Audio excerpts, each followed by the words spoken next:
on this edition of the Self-Publishing Show. I'm a professional fanboy.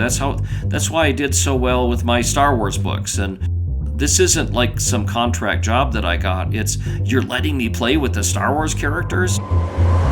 Publishing is changing. No more gatekeepers. No more barriers. No one standing between you and your readers. Do you want to make a living from your writing? Join indie bestseller Mark Dawson and first-time author James Blatch as they shine a light on the secrets of self-publishing success. This is the Self-Publishing Show. There's never been a better time to be a writer. Yeah, hello and welcome. It's the Self-Publishing Show with James Blatch. And Mark Dawson. Hello. Talking sci-fi. And I got to speak to an author, very excitingly, I got to speak to an author whose books I was reading many years ago. And so that... Enid Blyton? No, I did used to read Enid Blyton, but believe me, when I had children and started reading Enid Blyton to them as an adult, wow, I became sick of her very quickly indeed. A bit racist. A bit racist, but just benign tweeness that just wouldn't survive today's sort of writing for children. It sounds terrible, slagging off one of the great writers, although my wife, I think, read some a biography of her, which she doesn't come out very well from. Well, your wife or Enid Blyton? No, my wife came out brilliantly from reading the biography, but Enid Blyton didn't come out well. We're slagging off one of the great authors. Is Enid Blyton a worldwide children's author in America? Do they know who Enid Blyton is? That's a good question. I don't know. I know I quite liked, there was Brexit Island was yes. a new version of one of her books that was out a couple of years ago, which actually is not that far away from what I suspect some of these rabid Brexiteers think. Yes, I think we might be heading to in 5 years' time, as opposed to something slightly different. Let's not go down a political route. Today's I think we're losing our Prime Minister today. So we thought we were going to lose her during the week when you and I are having a drink in London, but now she's I think she's announced she's going, and I for one think it's time for you to step up now, Mark. Well, yeah, I'm ready. I've been keeping a low profile in a kind of Boris Johnson kind of fashion, but I think it's about time to announce my candidacy. Make Britain great again. Yes, yeah, it seems like a. I actually was looking today. This will mean nothing to American listeners, but you've got a couple of potential replacements. There's one guy called Dominic Raab or whatever, and he has a Twitter campaign going "Ready for Raab," and then there's another one called Sajib Javid. And his campaign is "Avid for Javid." I was just thinking, at some point, if I get bored today, I'm going to look through the list of sitting Conservative MPs and come up with some others. If anyone can think of one for Michael Fabricant, which is my favourite name for it sounds like an android, basically what he is. I'd be quite interested to hear that. Michael Fabricant's not an android. He's quite an eccentric. Our local MP is called Jonathan Ginogly, spelled Djanogly. Ginogly. So if you come up with that, wobbly for Ginogly? Wobbly. I'm not sure wobbly is what he's trying to project. But I don't think he's going to be running anyway. So that's all exciting. And yes, the merge. I mean, politics is crazy these days. And we talk a lot about fiction and non-fiction. It's really difficult in real life now to start to see where the edges blur. But we are very much in the fiction realms and very much in science fiction in particular today. And we're talking to the great Kevin J. Anderson. So I'm going to talk about him a bit more in a moment. But before then, let's pick up on a couple of things that are floating around at the moment. So one is, Mark, that you have, I think we've probably come to the end of the survey phase of us exploring the idea of doing the Self-Publishing Show live in 2020. And what are the results? Can we go over to my glamorous assistant? Well, we've had nearly 1,000 responses now. Well, just over 900 responses, and it's there's definitely an appetite for a conference in London. So over 50% of those people said that they would come, and a good number, almost another 500, said that they would be interested in watching a nicely produced replay. So that was interesting. Lots of responses on speakers that people would like to see. Very flattering that I think I was probably the winner. Not that surprising given that it was an email coming from me.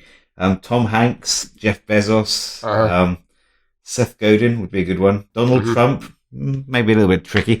So anyway, there's definitely some appetite for that. And I had a very busy day in London on Wednesday, for which you joined me for the tail end of it. And one of the meetings I had was with Amazon. And we are still probing whether it's something that we might be able to do together. They seem quite keen. So we are kind of looking into it. I think if we do it with Amazon, I know we mentioned that it might be £99 to come. If we do it with Amazon, I think it might be quite a lot less than that, potentially even nothing. So we will see. But I mean, if it's nothing, then that will fill in about 10 minutes, I would think. We're going to have to very carefully make sure that our tribe listen to this show no first. So if you are listening to this show and you intend to come, I would just keep quiet about it for now. Don't post it on any other forums outside of SPF. We want our people, because otherwise, the moment it opens, and we have to time that as well, won't we? This will be like a Dire Straits concert, which gets sold out in seconds. Dire Straits concert. Do they sell out in seconds? I mean, it's all the old folk winding up their steam-powered computers. Yeah. And, where did you go on Wednesday, James, or Tuesday night? Who did you see? Anyone from Dire Straits? I went to see Dire Straits, or might not from Dire Straits, as you know, because I saw you the next day. I turned up on the wrong night, like some confused old person Exactly. was sent round to the box office at the Royal Albert Hall, where a wonderful woman called Sam looked at me with pity and gave me a front seat in what was basically the Royal Box. So I sat there and watched the concert there, feeling slightly sheepish. Here's another one, Dora. Send him up. Exactly, yeah. All right, dear, come this way. Come on, love. No, don't get me on old people. Remember what happened last time? But here I am. I am the old person who can't do technology. That's true. Good. Okay, look, it'll go quiet on Self-Publishing Show Live for a little bit while we do some work in the background, and then we'll make an announcement and give you plenty of time, hopefully, to get ready to snaffle up those tickets. Good. Now I have an announcement. Do you really? I really do. I know you're weary, probably, of this, that I have finished my draft of my book. The third draft, but the final draft, in the sense that this is the one that's going to be revised and published. And I feel very confident about that. What do you want? Pat on the back? Yes, I've finished 3 this year. I want adoration. No, it's good. It's definitely a milestone, but you're not anywhere near finished yet. So there's a lot more work to do. Thanks for the pep talk. So I had a long conversation with Jenny Nash, who's the sort of supervising editor of the editor that I've been using. And Jenny is very kindly going to hold my hand through the revision process with a view to us producing revision material for the SPF audience. And that's going to take, we're not sure 100% what form that's going to take, probably a webinar. She's got 1 or 2 very distinct and easy to teach methodologies for revising. And she's packaging those up. So we're going to find a way of doing that. There'll be really good webinars, I promise you, or podcast episodes. Not sure by that. And then we have a little announcement coming up later in the year, potentially a joint venture with Jenny with some course material. So stay tuned for that. But yes, I'm pleased. I mean, it has been for me. It has been finding that editorial, that professional support to get me over the line, to get me thinking about the book in a much more structured way, identifying earlier whether it works or doesn't type thing, so that when I start writing, I write it with the confidence I did not have when I was just sat by myself writing in the dark. Now tell our listeners how many words it is. It's a shortish novel if you look at the saga genre. It's 193,000 words, I think, at the moment. You're basically George R.R. Blatch. Yeah, well, I take about as long to write my books as he does. I'd happily live with that comparison, by the way.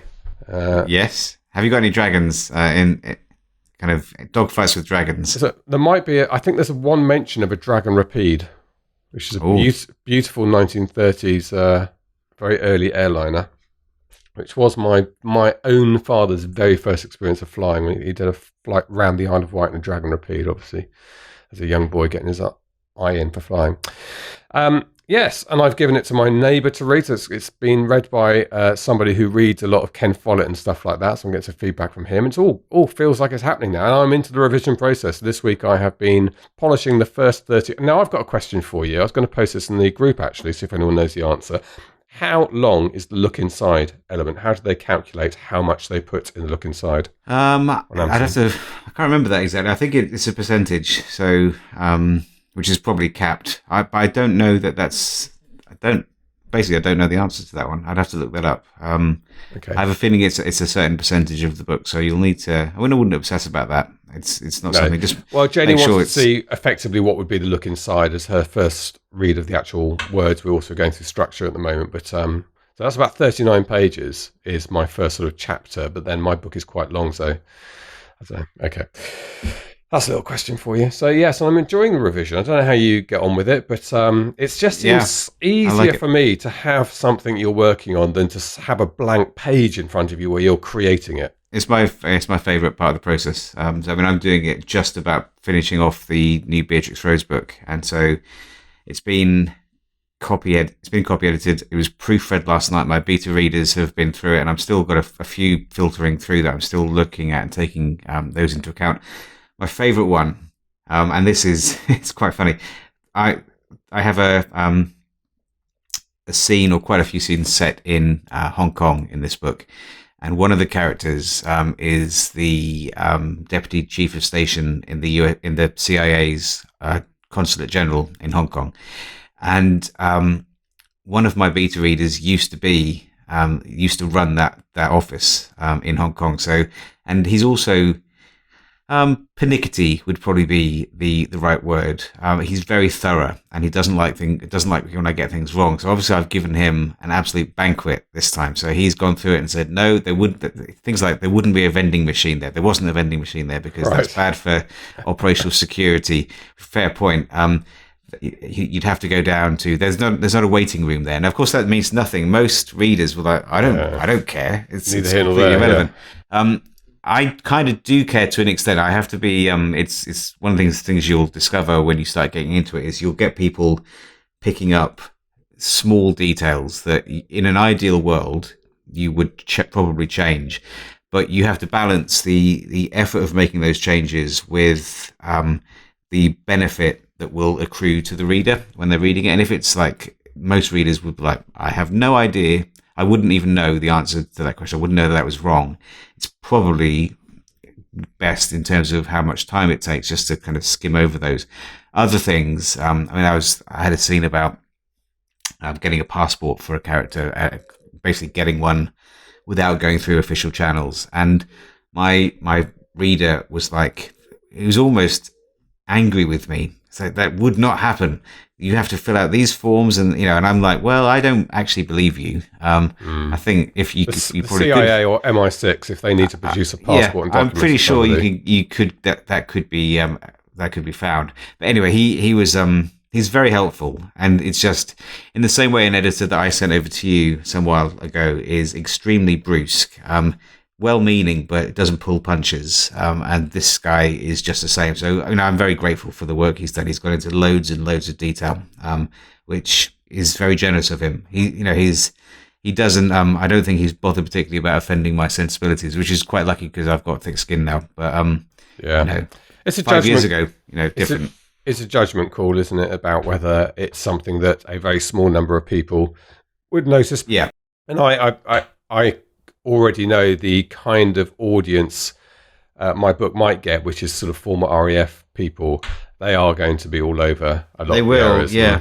They will. Although saying that, when I was talking to a policeman the other day about Line of Duty, which is a big show in the UK. I don't know whether it shows in the US, but it might be on BBC America. Probably would be. It's a big show over here, one of the biggest on the BBC. And the police, most police that I'm aware of, enjoy watching it, even though they know it's preposterous. Yes. It's quite clever. Yeah. I do something similar. If you kind of drown your narrative with lots of official and authentic sounding language, or if not drown it, you lace it with authentic language throughout, you can persuade an audience member that who doesn't know that to the same degree that it's kosher.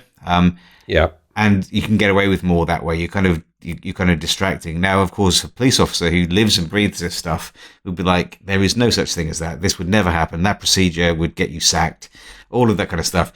But at the end of the day, it's fun entertainment. And I think most readers, regardless of what they do for a living, can switch off and just enjoy the ride. Yeah.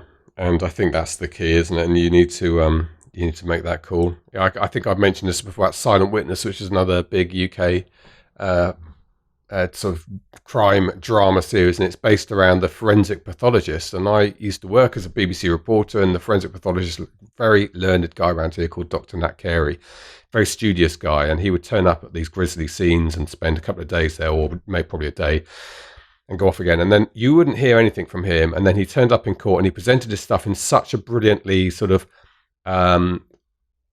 academic, objective way. And he would always caveat things. And then you watch Silent Witness, and it's just like this maverick version of how that works with this forensic pathologist busting into houses and going out and solving the crime. And I always wonder what he would think in the evening, whether he would think this is fun and I'm enjoying it, or whether he just would not be able to watch it. Probably. And also, I mean, if you think about, if you portrayed it as it really is. So, like, okay, well, I need to get this. God damn it! This form needs to be signed in triplicate. And I can't find the third person. This is, and that's your cliffhanger. You can't do that. No, having said that, you can't have an aircraft at 30,000 feet over Lake Mead when it's supposed to be landing at McCarran, Vegas. Oh, I see. It's like that, is it? Don't get me started. This is it's like shooting a fish in a barrel for me, James. That was your first novel, though, wasn't it? Or your second novel? That was my first novel. Yes. First novel. How many novels have you written? Published. Right, let's move on to the interview now. I know, let's welcome our Patreon supporters. Deep into the podcast, our Patreon supporters. We've got some excellent new crop of Patreon supporters who've been to patreon.com/self-publishing show. They are Chris Thompson from Ohio in the United States of America. Thank you, Chris. To Paulina Siriera is a nice name. And John Howard, possibly the former Australian Prime Minister, I'm not sure. Probably not. Stacey Cuff, Dina Joe Canna, and Fuzzy Moose. Fuzzy Moose. Is that a made-up name? It's absolutely not a made-up name. It's a real name, and they have joined us on Patreon. Did you see I posted an extra Patreon? That you also wanted me to welcome a man to hug and kiss. I need a man to hug and kiss who's joined Patreon. But I'm not Mo from The Simpsons. I don't fall. I'll get you one day. You'll get me one of these days. Okay, good. Kevin J. Anderson. So Kevin J. Anderson, I know his name because I used to read, I think Timothy Zahn and Kevin J. Anderson did a lot of Star Wars I was going to say fan fiction, but it's not fan fiction. They were commissioned and writing in the universe for it. So I used to read those books. I started with Tim Zahn and moved on to Kevin. And Kevin is a big hero in the science fiction world. And I think you bumped into him on the beach in Bali, did you not? I did, yes. That was I met Kevin in Bali and we kind of got chatting. And he's an interesting guy. I mean, we saw him in the lift actually in his shorts with a dictation machine going out for a walk, and he was going to dictate a few chapters. And I think he came back and said, "I just I had a nice walk, wrote 3,000 words." That's pretty impressive. I can't do that yet. I need to be tethered to my desk when I'm dictating. You can't walk and talk. I struggle with doing more than one thing at once, but Kevin is able to multitask. So probably was a woman at some point in his life. Yes. Anyway. And on that note, sorry, Kevin, let's hear from Kevin J. Anderson. This is the Self-Publishing Show. There's never been a better time to be a writer. I'm going to say Kevin J. Anderson, welcome to the Self-Publishing Show. A science fiction and a little bit more legend in the world of publishing. Well, I've got so much to talk to you about. I'm so excited to have you on the podcast. Well, I mean, legends are blown all out of proportion, so I'm just a normal guy that writes a whole ton of books. A whole ton. And I enjoy it. And that's one of the things we're going to talk about the volume. And I know it's something you said to me before the podcast that you want to keep yourself relevant. You work hard at that. You work hard at not just sitting on a back catalogue. And I want to talk to you about how you do that, okay, what your next move is as well. But let's recap your career a little bit. We should say, when I say we only have an hour, yeah, don't we? I know, exactly. We are talking about knocking on 100. You must be close to 100 books.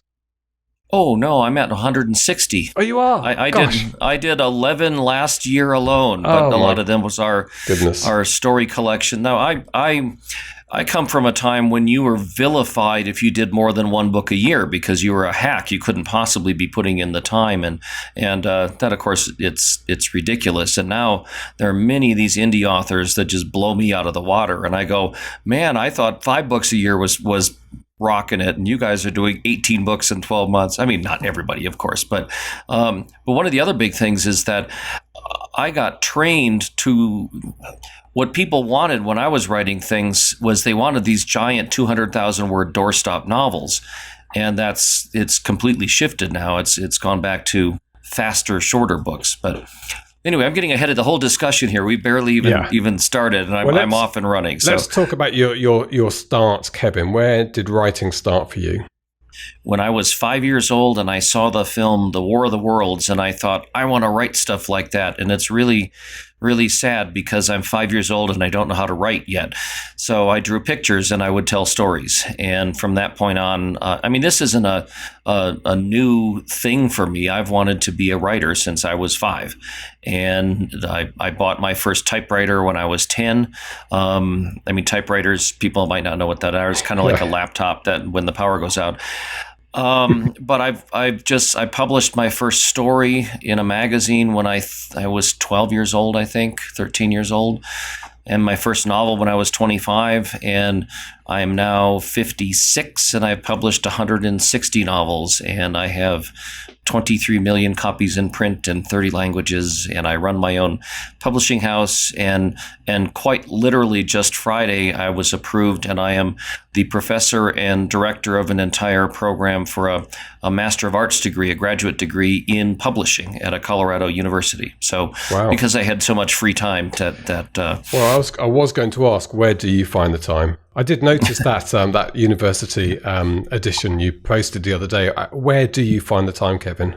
I don't know, but I don't want to get bored. I mean, there's a couple of different things that back in the 90s when my career really started taking off, people were throwing projects at me. And this is when media tie-in books were very, very popular. There was a Star Trek book that came out every month, and I was offered the X-Files. I was one of only 3 writers that wrote X-Files novels. I got my big start writing Star Wars novels, and then there was also movie novelizations, which you don't see them that much anymore, but it used to be that there was a paperback novel of almost every film that was released in the theaters, and there was just constant work that you could do that, and they wanted people to do it quickly because you'd get the script and you had maybe 6 weeks to turn in a finished novel. And I learned how to be fast, but I learned how to be fast for a second reason, because I wanted to keep writing the media tie-in jobs, the Star Wars and X-Files, and I worked for DC Comics, and I worked for Dark Horse Comics and wrote comic scripts as well. But I never, ever wanted to give up writing my own original fiction. And if I was going to squeeze in my own original fiction, that meant I had to learn how to do that fast too, because you can't shut everything else off for a year to write your novel in a year. But even in my most prolific days, I never ever had a year where I didn't publish at least one novel that was original every year. I want to ask you a couple of questions about the movie tie-in fiction. First of all, I think it's a shame that they don't do the tie-in novels as much anymore. And the reason I say that is because I think probably the first, what felt to me like a grown-up novel I read was Star Wars by George Lucas, which is the paperback, and I've got it on my shelf over there. And I was 10. I read it too. Yeah, so I was 10 years old. It had a few extra scenes in it, didn't it, with on Tatooine, which I can still remember. And because I'd seen the film, that led me to the book. Now, 10-year-old boys, quite difficult to get them reading. Maybe not for you, Kevin. You probably were a big reader at that age, but I was a huge reader. But getting everybody to do something other than play video games or watch TV or watch movies, and it's all entertainment, of course. And there are people that write the movies and write the video games, but you want them to be reading books. And I thought that, and because of my work in the Star Wars universe particularly, I met lots of readers who came up to me to say that my books were the first ones that they ever read, or that I got them into reading and they never enjoyed reading before, but they wanted to read the further adventures of Luke Skywalker, and so they got the books. And it's a great service, but more on for your audience, more on this end. It was really a lot of stable work for a lot of writers. I mean, there was so much work to you could get a publishing contract if you were one of the people that they knew. I mean, once you sort of proved yourself that you were reliable and easy to work with, and you turned in good work and you did it on deadline, there was just, you could pick up the phone and say, I've got a month free. Do you have a Star Trek book for me? Or do you have a movie tie-in book for me? And I got to say, these last few years, like 2010 was about when the indie publishing movement started to blossom. And it's kind of like the Wild West and going crazy, and we're learning as fast as we can every single year. And what worked last year doesn't necessarily work this year. And it's very unstable and unpredictable. And by being plugged into the media tie-in books, I felt as a writer, as a freelance writer, I never felt that I was going to have a hard time finding work. Because anytime I had time, I could just get another job, and if I had enough money saved in the bank, then I could spend a few months writing one of my own original novels. But all of that went away. Like, it's like if you owned a chain of video rental stores, well, all of a sudden, poof, they're gone. And for, I don't want to say older writers, how about for established writers like me that had a good, solid career going, all of a sudden we found ourselves a little bit at loose ends. Like, wait a second, I can't count on work next year. I better, I'm the sort of person that's unemployable. I've been a freelance writer for so long. I can't get a job working at a bank or something like that. I don't even know how to go to a regular job. Why did those books go away? Let's talk about Star Wars for a second, because I am a bit of a Star Wars geek, and I remember reading Alan Dean Foster's Splinter of the Mind's Eye, which confused me when it came out, because you had the whole George Lucas Star Wars, and there's suddenly this book by somebody else, and I thought, is this official? Is this the real thing? And then I read the Timothy Zahn. And Kevin, I'm pretty certain I read some of your books back in the day as well. You probably did. We did quite a lot of them, and Tim and I, our books came out at about the same time. And we'll see, there's a lot of things at play here, and one of the main reasons for the media tie-in books, the movie novelizations, I'm trying to think, just some. I rarely go to the movie theater, so I'm trying to think of some new movie that just came out. But there would always be the paperback book of it. Yeah. But the paperback market itself has really dwindled, because all these places like grocery stores and gas stations and bus stops that used to have a wall full of paperback books, unfortunately found that they could make more money, more profit by selling diapers in the same space. And so books dwindled more and more. And even here, one of our giant chains, Borders, was more heavily focused on genre fiction. They did more science fiction, mystery, romance than their competitor, Barnes & Noble. And so when Borders went out of business, a disproportionately large part of the bookshelf space for genre fiction went away. And just the entire paperback field kind of went away, that now you buy hardcovers and trade paperbacks. But because they made such a narrow profit margin on these paperback books, they just didn't make enough money writing a novelization for Jennifer Lawrence Red Sparrow, which was out, I think, last summer. So that just sort of went away. So this was to be like blue collar here, it's like all the factories in town got closed down. And so all of us that could always count on just going into work, suddenly that entire market went away. And then ebooks, the Kindle was 2009, 2010, something like that it came out. Suddenly ebooks started taking off, but the big publishers frankly didn't know what to do with ebooks. And a lot of them were just kind of ridiculous. They were pricing ebooks at $15 or even earlier. My wife had a Palm Pilot, and a lot of people might not remember a Palm Pilot, but it was like, it was a PDA, a personal data assistant. I don't even remember what the letters were for. Digital assistant, I think. But. Something like that. And she got she bought like one of the first ebooks on that. So she got to download it. She could read it on her little Palm Pilot, which is like a big iPhone with a cover on it. And she was reading it and she thought how cool it was. And when I found out she paid $28 for what was effectively an email, I thought, how is this ever going to take off? This is stupid. When I buy a book for $28, I actually have a book and I'm holding it. And when I'm done, I can put it on my shelf like a trophy.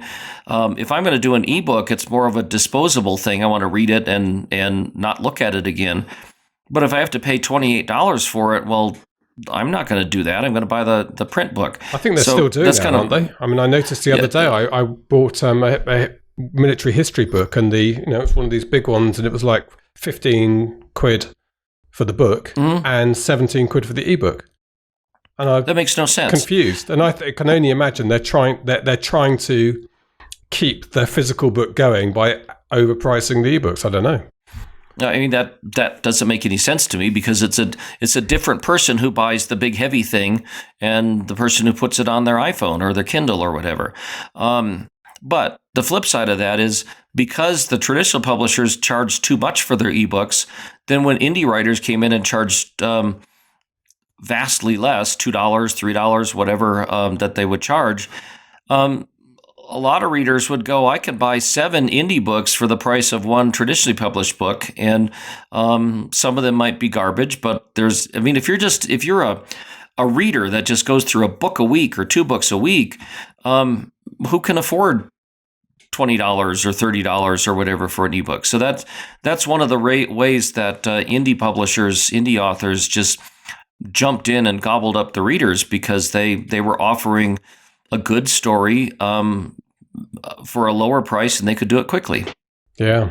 So you had, what a cracking job to write those in genre, film universe books, and I guess a little bit of a predecessor. It was like official fan fiction, wasn't it? Commissioned within rights, and maybe fan fiction, the ebook version of that which is outside the rights, and nobody should make money from it, has taken over from that role that you and Tim Zahn and people were doing. Well, I mean, they're still doing them. There are still Star Wars novels that are out, but just a political thing. When I started, the license was with Bantam Books, and then the second publisher that got the Star Wars license was Del Rey Books. And so when they got the license, they wanted to give the projects to their authors, and so they kind of brushed the first generation aside, and now Disney then Random House, that owns Bantam, then bought Del Rey Books, and then they got Star Wars back, but now Disney, of course, has bought it all. And long story short, that it's been different people own Star Wars, and now the ones who have the Star Wars license for publishing, they have their own people that they want to hand things to. But my Star Wars stuff was in the 90s and early 2000s. I mean, now I've got you asked me how I find time to do everything. It's not like I'm sitting around looking at my fingernails and hoping that they call me for a Star Wars book. I would love to be considered, but I've got all the Dune novels with Brian Herbert, and my own saga of Seven Sons, and I've got 3 books right now that I'm working on that'll be coming out this calendar year, from 2 from traditional Tor books, big and hardcover, and I've got an Audible original that's sort of a serial killer vampire thriller, so I'm just finishing that now. I've got another epic fantasy that I have to turn in by June, which I haven't really started outlining yet, so I'm hoping my editor isn't listening to this podcast.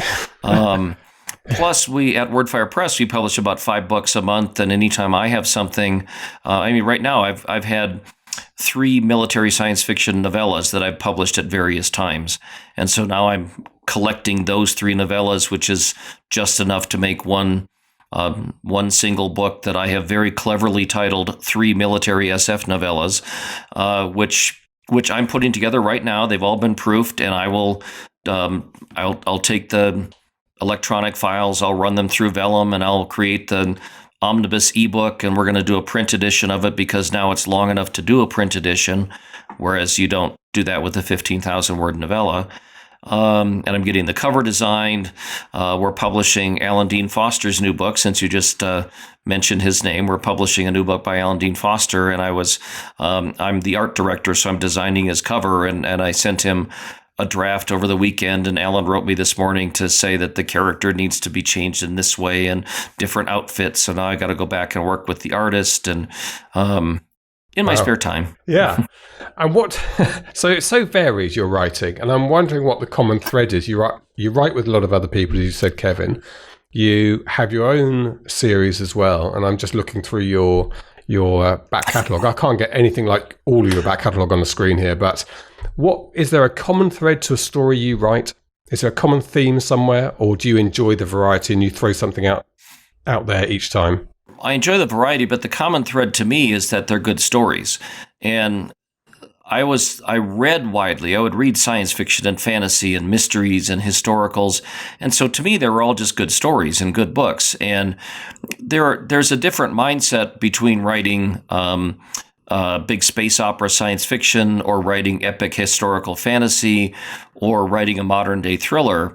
But they're still all interesting characters. I love very complex plots. Most of my stuff is kind of like Game of Thrones with the zillion storylines and everything's all coming together. I love plotting those because it's almost like choreographing this big complex musical number. The common thread through all of those is that these are stories that Kevin would like to read. Yeah. And that's always a good start, isn't it? And I'm wondering if someone said to you, okay, you can only work on one series from now on, would it be your own? Would it be Saga of the Suns? Seven Sons? Would it be one of your own series, or would it be a collaboration? Is that something you enjoy more? Well, only one series is really tough because, I've done, I think, 15 Dune novels with Brian Herbert, and he's one of my very best friends, and we love working together. But we've done 15 novels, and so we've actually taken a break for a year or two, and we're working on other aspects of the Dune universe. But we might go back to that one. I really, really love these two steampunk fantasy adventures that I wrote with Neil Peart, the drummer from Rush. That's Clockwork Angels and Clockwork Lives, and those are the ones that I just like press to my heart, and I just love those books more than anything else. But I can't write 20 more books in that universe. It's that's the story we wanted to tell. And there probably is one more, and we've been discussing it for almost 2 years now. We just can't match our writing schedules. And, and the one that I really adore a lot is my Dan Shamble Zombie PI. That's kind of slapstick, comedy, goofy comedy. He's a zombie detective, and he solves crimes with vampires and ghosts and mummies, and it's just puns and pratfalls and kind of like the Spaceballs version of Star Wars. Well, Spaceballs is a great film in its own right. Right. So say. That those are fun, but the way I write so much, I think, is that I do switch gears. I do the funny Dan Shamble book, and then I do this really horrible, serious vampire serial killer novel called Stake, and then I do a gigantic epic fantasy or space opera, and then I'm ready for a break so I can do a stupid Dan Shamble book again. And then I write a lot of, in fact, I'm just this morning, I was driving down to the Apple store because my iPhone needed to be fixed. The charger wasn't working. And on the drive down, I have I have my little digital recorder that I have in the car, and I outlined a whole short story on the drive down because I've been commissioned to contribute a story to an anthology of sequels to the movie The Thing. Oh. And so and I've been doing my research, rewatching the movie. Well, it's not to the movie, it's to the original story, Who Goes There, by John W. Campbell. And so I've been watching the versions of The Thing. I read the Who Goes There novella, and now I was thinking, so what do I do as a sequel? And on the drive down to the Apple store, I outlined the short story, and I will probably write it tomorrow and be done with it. And that will be written by you, or are you going to partner with somebody with that? No, just me. I will. What I'll do is I will go out with the recorder that I just showed, and I will probably walk for a couple of hours, and I'll dictate. I'm guessing like a 4,000-word short story, and then I send the audio file to my typist, who transcribes it and sends me back a Word document, and then I'll edit that a couple of times and submit it. So then it'll be done. And you're at any one time, do you have many books overlapping because the process of proofing and revising? Or do you stop and start one project? No, I have many things that are overlapping just because there are many different steps. Say writing a novel, there's many different steps between, among say it's a big epic historical fantasy, so I got to research everything, and then I got to develop the characters and do the world building, and then I have to plot it. And I'm a plotter. I outline everything very, very detailed. Then I write the outline, and then I write the first draft, and then I do the first major edit, and then I polish it a couple of times. It gets turned into the publisher, and then they'll copy edit it, and then I'll proofread the typesetting, and then I'll have to do promotion on it. So there's however many steps that was, a dozen different steps. A lot of steps. Some of those are very much, they're fun. I enjoy doing the plotting and the world building, and some of those are abhorrent. I mean, I hate doing the proofreading, and I hate doing the first edit, that's the hardest part, is doing the first edit, because I did the fun part when I wrote it, and now I got to fix it so that it's as good on the paper as it was in my head. And that sometimes takes a lot of work. And so by having a lot of overlapping projects, I'm not facing a week's worth of really, really boring stuff. So I can alternate. I can do outlining of one book and then switch over to an hour of dreadfully boring proofreading. And then I go back to doing maybe research on sailing ships for something, and just constantly switch. Like the annoying person who sits on the sofa with the channel changer for the television and just keeps surfing through channels. That's kind of what I do with my projects. I have all these different projects, and they're at different stages. And if I just had to do something start to finish over the course of a year to write a book, I think I would just get very stalled and very, very bored. Tell me about the world building stage, because that's not necessarily a stage that everybody does. What does that actually entail? Well, it's funny, because just the last 4 days I was running this giant writing conference called the Superstars Writing Seminar, and that's our 10th anniversary of that, and we had 200 attendees this year. And we were running, there's a craft day and business stuff, and I did a 3-hour workshop on world building, and I've actually written a book called Worldbuilding. And that's a good question. So I've mapped out, there are a lot of steps, and I used to work for a gaming company where I had to write basically the world building background of these fantasy worlds, that then other gamers would read my background and set their games into that world. And that taught me how to just from scratch, if you're going to be making up something, you have to think about the geography and the society and the politics and the religion and the arts and the sciences. And society itself, there's so many different layers. How are women treated? How are old people treated as useless leeches on society, or are they treated as the purveyors of wisdom and they're revered? How do they treat their kids, and do they offer education to everybody? And what kind of communication is there? And do they have a military? Is it a mercenary army? Is it everybody is drafted and has to serve? Is it a volunteer army where you can go in it or not go in it? What kind of weapons do they have? If you're talking about a fantasy world, do they have gunpowder or not? Because that's kind of a game changer. It makes a whole lot of difference if you're medieval.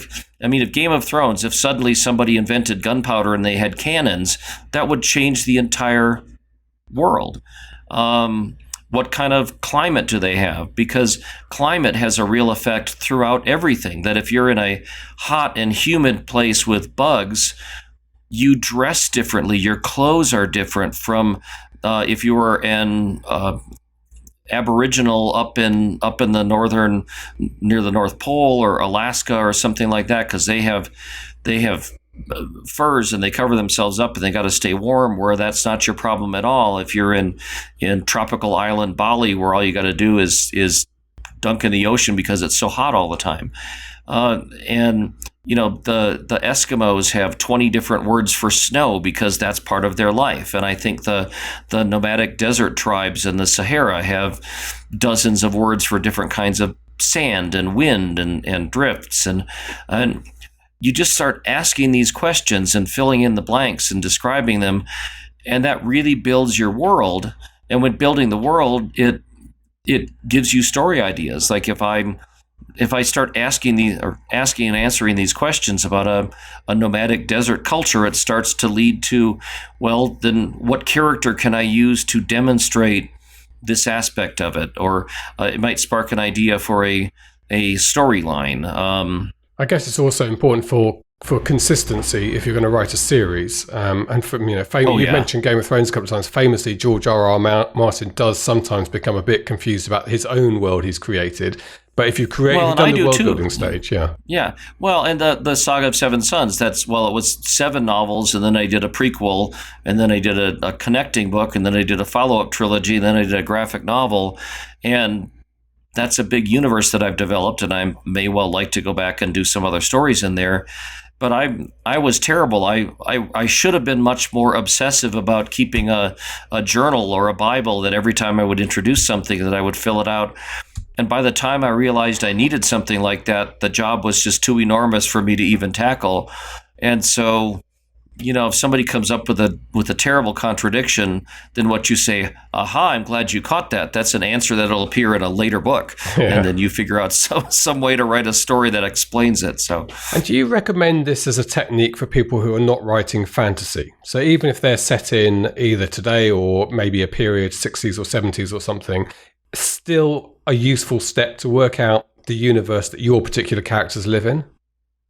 Well, I mean, it's always helpful to have some documented thing to know if you said the character had brown eyes in one chapter and green eyes in another chapter, then you don't make that mistake. And even just like family and friend connections, or how old were they when they graduated from university or something like that. It all depends. If you're going to do a series with 20 books, that would be a good thing to have. If you're just writing one 60,000 word novel that's a one-off, you probably don't need something like that. It just depends on how obsessive you want to be and how. My problem all the way through even university, I was just terrible at taking notes. I could listen with my full attention, but I hated to take notes. And so now that I'm writing, Saga of Seven Sons altogether I think it's over 1 million words long. And that's a lot of things to keep track of. And I really wish I had set up some kind of a formalized Bible. But, when people complain about it, and fans, like we've done 15 Dune novels set over a time span of something like 40,000 years. That's a lot of time. And we'll get a letter about, well, wait, when in this book that was set 10,000 years before Dune, you mentioned this fact, but then in a later book that was set 15,000 years after Dune, you made this minor contradiction in chronology. And I remember I got that letter at the same time when in the real world, Russia was invading the Ukraine, and if you listen to one news network, they said Russia's invading Ukraine, and you listen to a different news network, they said, nope, no Russians here, nothing's happening, go away. And so we can't even figure out what's happening in our own world right now today. Well, we live in a post-truth era now, don't we? So who knows? Yeah. So if you're a fan saying, well, wait a minute, he got this detail wrong over the course of a 30,000 year time span. Come on. Reality isn't quite that specific, even a regular time frame. Have you written much or anything that's not fantastical, not got a fantasy element? I've written some pretty straight out thrillers, not a lot of them. And usually my straight thrillers often have some kind of a Twilight Zone twist or something to it. I've written a few things that were pretty much just straight historical. But I'm really more interested in something that invokes a sense of wonder or a sense of the fantastic. And I live in the normal everyday world, so I don't want to write in the normal everyday world. And does H.G. Wells still stand as the spark for you? You said it was the film, actually, the film version rather than the book. No, it was the film because I was 5 years old. I wasn't reading anything. Although when I did learn how to read, I got a copy of The War of the Worlds, and I worked my way through it. And then I read The Time Machine, and I read a whole bunch of H.G. Wells and Jules Verne, and I think I was 11 years old when I read Frank Herbert's Dune. And then I kind of what else did I do? I loved Ray Bradbury's fiction. I went through book after book of all of Ray Bradbury's short stories. Asimov for them? Asimov? Not so much? Asimov, not as much. I mean, I really got into the whole Edgar Rice Burroughs, John Carter of Mars series when I was 11 or 12. I read a lot of Edgar Rice Burroughs. I loved Andre Norton. I did read a lot of Asimov, and Arthur C. Clarke. But Ray Bradbury was the one that, I mean, the Sound of Thunder has destroyed time travel stories for me for the rest of my life. And because everybody should know A Sound of Thunder. You have to go read it. It's like a 7-page story. But it talks about how if you go back in time and you change even the tiniest thing, like you kill a butterfly, that has a ripple effect throughout all of history and you'll change things.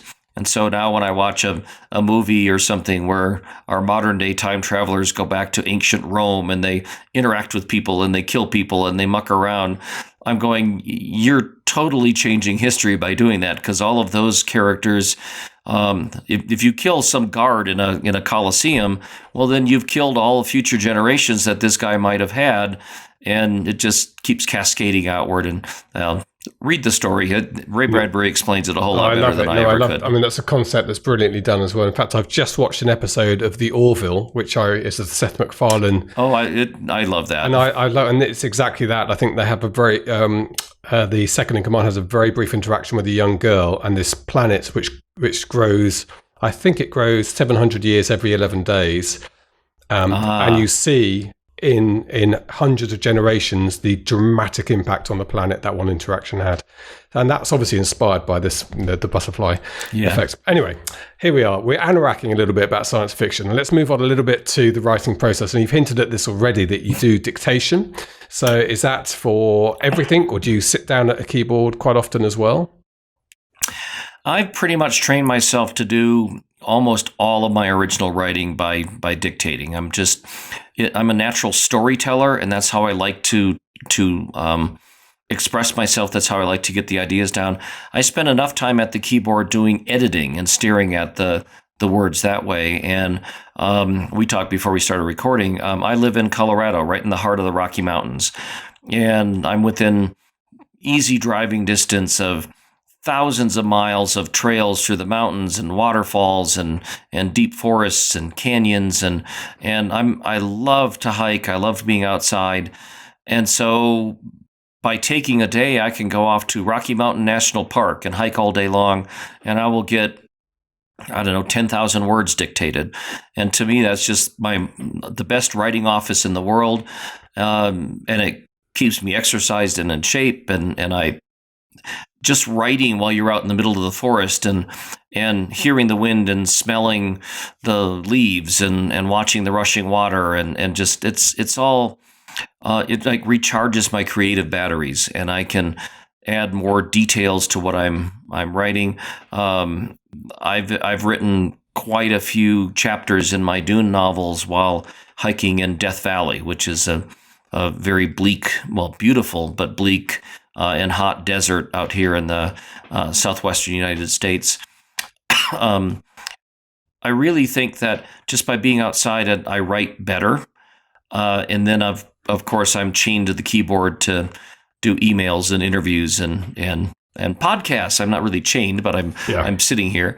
There's enough that I have to do with my butt in the chair in front of the computer monitor that if I can do my other work while being away from it, then I prefer that. What an absolutely lovely way to write books. And also not very far away, 10,000 years ago, the Kevin J. Anderson was the person sitting around the campfire telling the story. Well, and in fact, I teach a lot of writing workshops, and some of the people are, I just can't dictate. It's much more natural for me to be writing on the keyboard, and I often call bullshit on that when they say it's natural on the keyboard, and they've tried dictating for a few minutes and they just don't get the hang of it. And first off, I go, well, you didn't sit down at a keyboard and type 70 words a minute the first 2 days you typed. You had to learn how to do it. And so it's a learning process. But the whole natural thing, when people will say that it's more natural to be typing, well, when you're typing, think about it, that you think a sentence in your head and your brain breaks that sentence down into individual words. And those words get broken down into individual letters that make up the words. And then your brain sends nerve impulses to your fingers to move around on this randomly arranged keyboard to reproduce the letters that reproduce the words that reproduce the sentence that you had in your head. Whereas if you're dictating, you think up the sentence and it just comes out your mouth. So there's like far fewer steps in between the process. And of course, I know a lot of people that don't have any filter, that they just think of things that it comes right out their mouth, and that's a bad thing. But when you're writing, and that's why I like to be hiking, because I can be moving. I'm sort of like in my own zone. I'm in my fictional world, and I'm just creating things. I'm walking along, and I'm having space battles. I'm having romantic arguments. I'm having character development, or riding a dragon, whatever happens to be on the docket for that day. And how often do you come across confused-looking other walkers when they hear you talking to yourself? I used to quite a lot because I was the only one doing it, but now everybody's got some Bluetooth headphone in or head earpiece in, and it's walking along and talking to yourself is not as strange as it used to be. No, which is just as well. And how different is the final draft from your first dictation? Nowadays, very little. I mean, it's just strictly cleaning up grammar and, it's grammar and things. But what I find when I'm dictating is that I'll put in a lot of unnecessary words, or I might repeat things because I've been hiking for a while and I forgot that I mentioned that the person's wearing a parka of grizzly bear fur or something like that. And I'll remember that's in my head as a detail of the character. And then later on in the chapter, I'll add the same detail because I forgot that I had already put it in there. So that's what my editing is. It's more of it's cleaning up, but it's not rewriting. I mean, you can just listen to my audio tapes of me dictating, and it's pretty much like me reading aloud. Yeah. You don't do your own audiobooks, though, presumably? Or do you? I've done a couple of them. And I'm a very good reader out loud. That's not the right way of saying it, but I'm good at it. And I'm a consumer of audiobooks too. I'm always listening to some book on my headphones, or when I work out in the gym, I've always got a book going. But it gets back to one of your original questions of where do I find the time? And recording an audiobook, it's not all that lucrative. I mean, if I'm as an author, if I go in and record it, that's days in the studio, and that, I could be more effective use of my time if I was just writing new things. But I also kind of like to add cool stuff onto my resume. So having professionally produced audiobooks that I've read, I've done it before, and some of the stuff that I've worked on has been nominated for some audio awards and things. So I could always do that. But one of the things that I do like to hold is, because I'm dictating my work, because I'm going out and I'm recording conversations. I'll have a conversation between me and you, or a fictionalized version of it, and I'm dictating it. My audiobook narrators, the professional ones, have gone out of their way to come to me and say that reading my audiobooks are easier than almost anything else, just because I'm dictating it in the first place. So that I'm not typing a sentence that no human mouth would ever speak.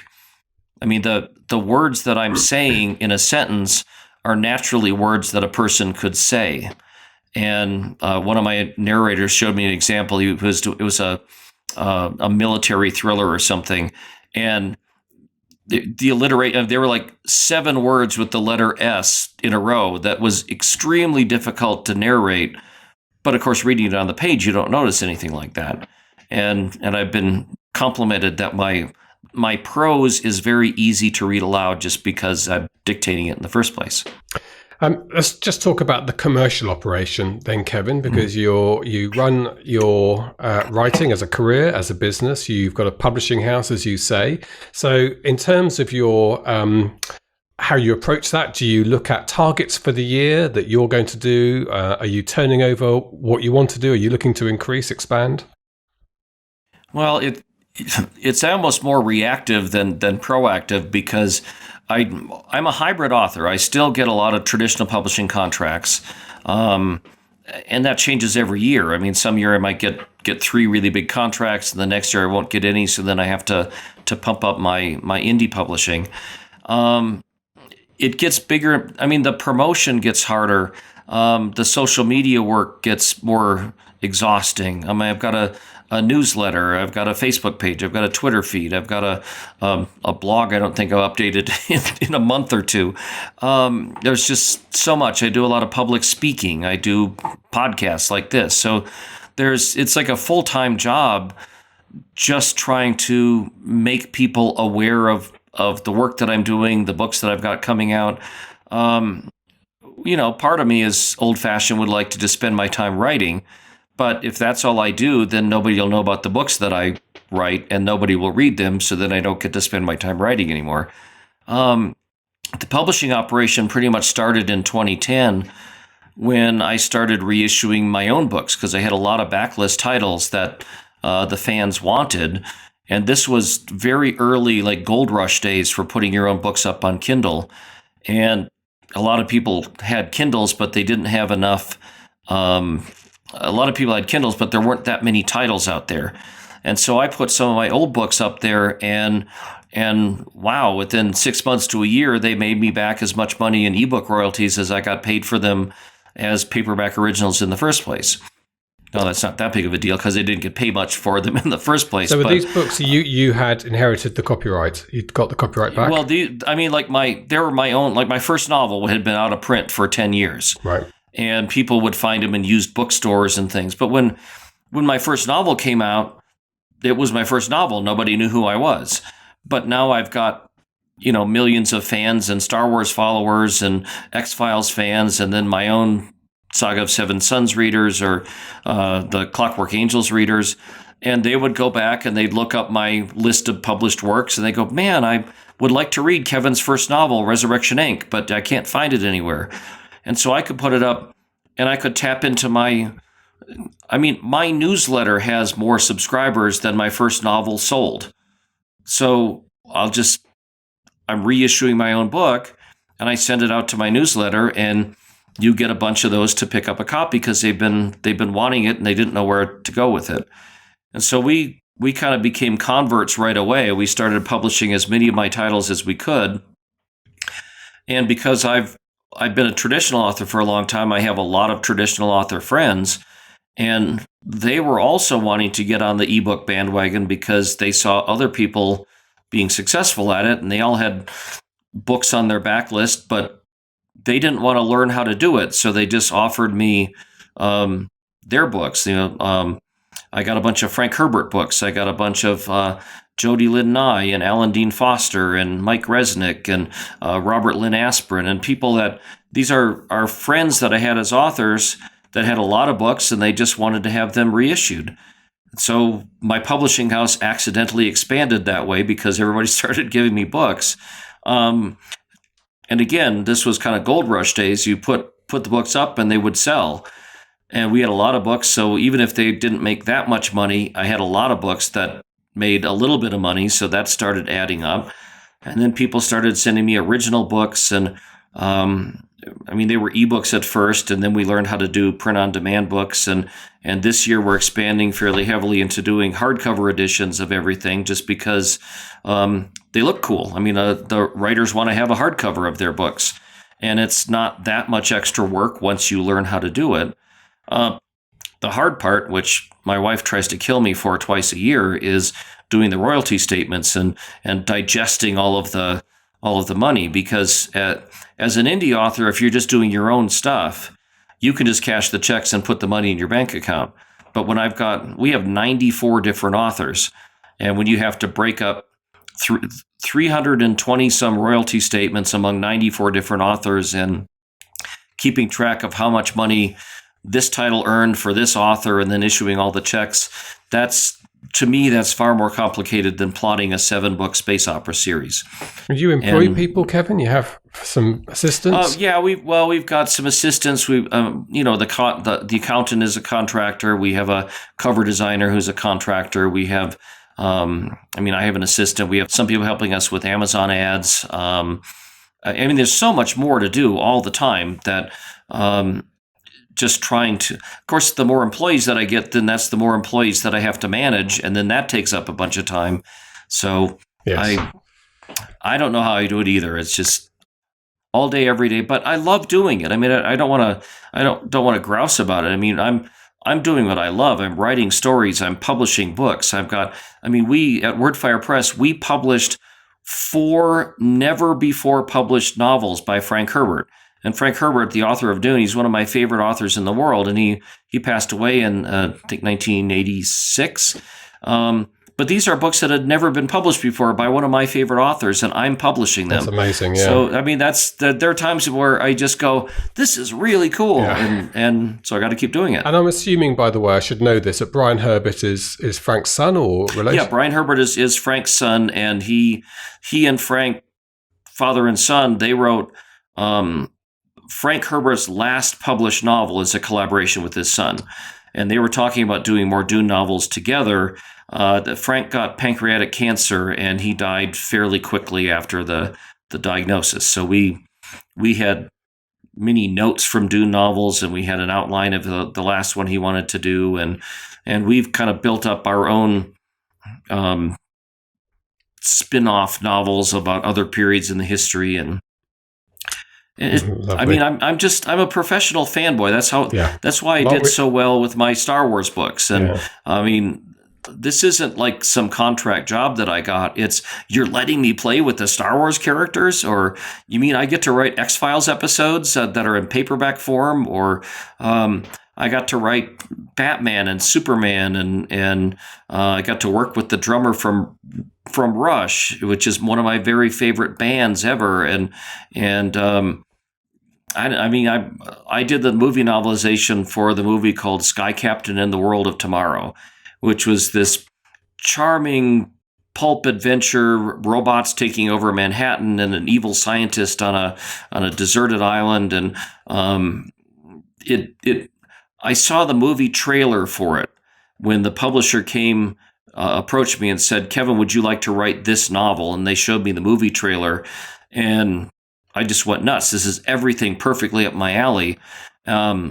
Then I had to sign like NDAs and all kinds of agreements, and they gave me the script. And the movie, it didn't live up to its potential. It wasn't as good as the trailer looked. But there's still a fanboy part of me that I'm reading this movie script and I'm seeing clips from the movie that isn't going to be out for 6 more months. And it's part of being part of the secret club almost, and that's fun.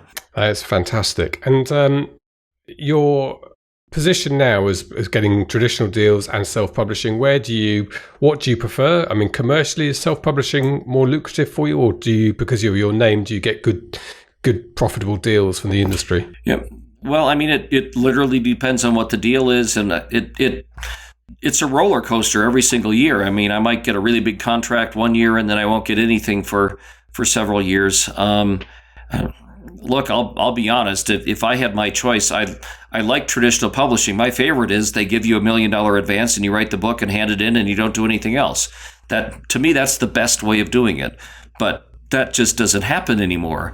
So you're really in a position and I personally am really in a position that if a publishing house offers me a book for, say, $15,000 or $20,000, you really have to juggle and go, this is going to be a lot of work, and it's for $15,000 or $20,000. Would I do better if I just wrote the book myself and published it and hoped to earn more than $15,000 or $20,000 in my own royalties? Because as an indie author, I keep all the money instead of just 10% of the money or whatever the publisher's royalty rate is. On the other hand, that depends on your own financial circumstances, because you might really need to have a $20,000 check to pay off some bills. And as an indie book, it might take you years and years to earn that much money.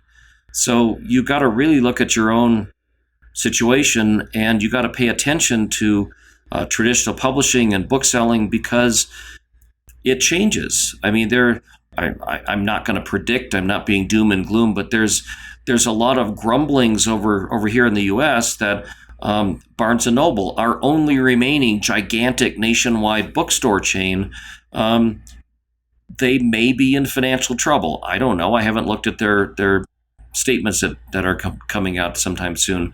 But just what if that bookstore chain went bankrupt the way that Borders did, and there was no big change, so that the whole rest of the book selling operation across the country is just a whole bunch of little independent bookstores? Are there enough bookshelves for a traditional publisher to sell enough books to warrant paying an author $1 million advance? If you could follow that chain of logic. Because if they're not paying you a significant advance and you could do it yourself and keep all the money, well, maybe that's the way you want to do it.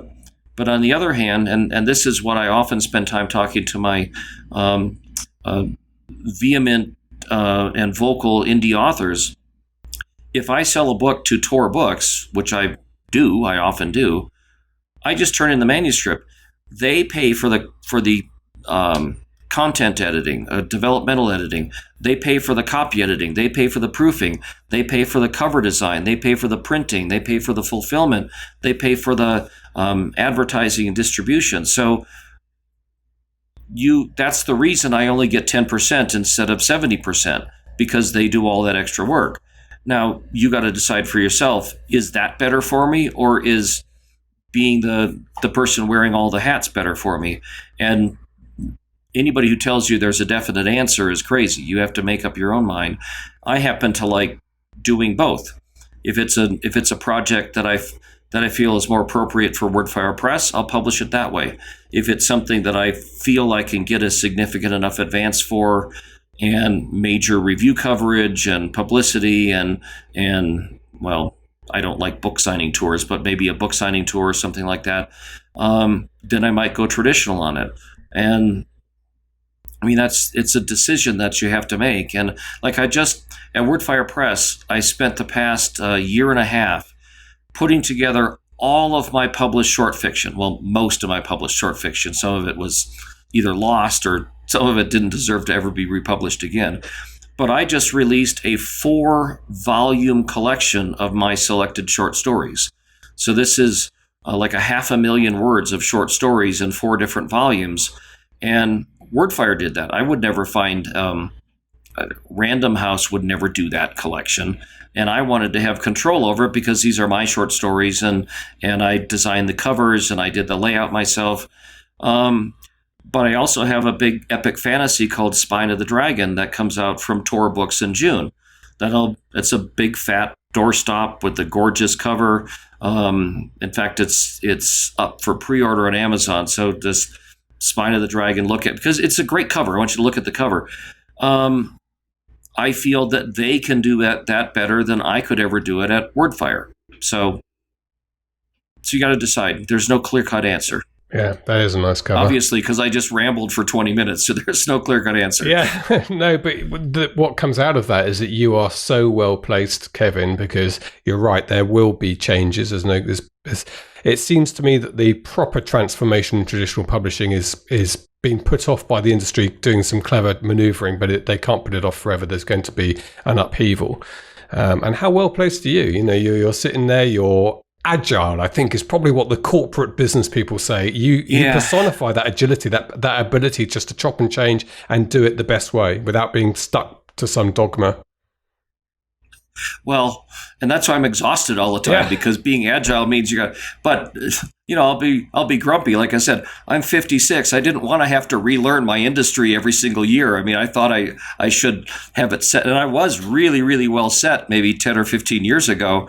And then, you know, you're basically a bunch of dinosaurs looking up and there's an asteroid coming. It's like, do I want to be a dinosaur or do I want to be a mammal? And I would prefer to be a mammal. So I'm working at, you know, trying to be nimble and staying up front and doing what I need to do. Trying to be a mammal, I think, is probably a good place to leave it. Look, we're knocking on an hour. It's gone like that. And I found some of the Star Wars books that I read as a fanboy of yours, Kevin. You did read them, didn't you? I did read them. And I think I read pretty much all the Tim Zahn, Kevin Anderson. I mean, I recognise the covers now. I consumed a lot of the Star Wars stuff back then, and I loved it. And what was fascinating, of course, is that there was a long gap before the first prequel came out, and so I sat there, having read all these amazing stories, the development of Han and Leia and Luke, and then the prequels, you sat there and you think, why didn't he pay attention to some of the books that were written by these brilliant minds who'd come up with fantastic stories? Because clearly none of those were quite good enough at that period. Anyway, let's stop. No. We could go on about that. Let's not go there. Let's not go there.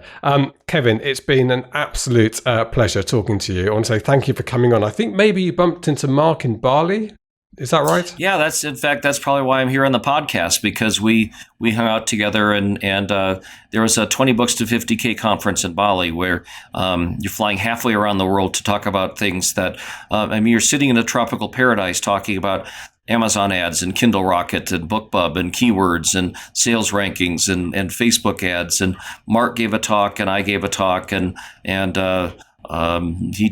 he asked if I should be on the podcast, and I said I'd love to, and I want to close this because it was maybe 45 people that had come to this conference, and these are probably the most intense and active indie authors that are just studying how to get better, and they're really, really motivated. And I'm soaking up this information like a fire hose is blasting at me, and there's so much advice and so much going on.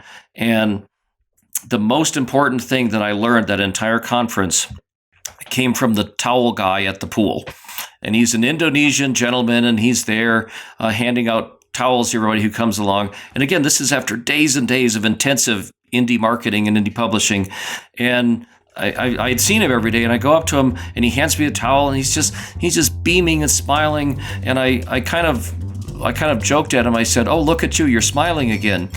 And he got serious. He says, "It is important that you smile, because when you smile on your face, you smile in your heart, and that's what's good for your soul." And I went, wow, that's the best thing I've learned all week long. So it was worth I'll just end it with that. Yeah. I'll just end it with that. Perfect. Kevin, so I'm smiling. Kevin J. Anderson, smiling away. Thank you so much indeed for joining us. Thank you. This is the Self-Publishing Show. There's never been a better time to be a writer. Okay, there is Kevin J. Anderson. So, he's in an interesting position in that very successful traditional career, very switched on, worked out that indie is the route to go. And yet, ultimately, as he said in the interview, would be quite happy if all he was doing was just sitting there writing and somebody else was looking after everything for him. Yes. And he's not the only person. So he kind of does it reluctantly, but he does it well. He does, yes. And before anyone says anything, I've got decorators. What on earth is happening? I've got the decorators in. So they are, yes, working on the doors outside my office. So we may need to cut this a little bit short. We've got about 2 minutes left on our recording run here anyway. So let's wrap that up. It was a huge thrill to have Kevin on. It was fortuitous that you met him in Bali. He's a big fan of yours, I think, and what you're doing with Self-Publishing Formula. And we're a big fan of his because I had a little fanboy moment talking to him, which was brilliant. So great to have a big name on the podcast, a bigger name than Mark Dawson. Well, that's debatable. Well, Kevin J. Anderson, in my world. In your world, yes, that's true. Yeah. Good. Okay, Mark, thank you very much indeed for joining us this week. Lots of good stuff to come over the coming weeks. Let me have a quick look at the old schedule. I've been doing loads of interviews recently. We do have a mini-series. Should we just talk about that very briefly? So, first week of June, we're going to release a mini-series on Amazon ads, Facebook ads, and BookBub ads. Hopefully John's cut your side of the noise out, so that's just me shouting there. Those 3 episodes will go out one after another in the first week of June to bring everybody up to date with those advertising platforms, what's working and what's not. It is, yes, that's right. So I'm going to keep this super short because it says my door's going to be collapsed in a minute. But yes, we've got lots of good stuff in the run up to the ads launch, so looking forward to that. Excellent. Superb. Have a great week. And that finally leaves me to shout over the noise of your decorators that it's a goodbye from me. And it's goodbye from him. Goodbye. Goodbye. Get show notes, the podcast archive, and free resources to boost your writing career at selfpublishingshow.com. Join our thriving Facebook group at selfpublishingshow.com/Facebook. Support the show at patreon.com/self-publishing show. And join us next week for more help and inspiration so that you can make your mark as a successful indie author. Publishing is changing, so get your words into the world and join the revolution with the Self-Publishing Show.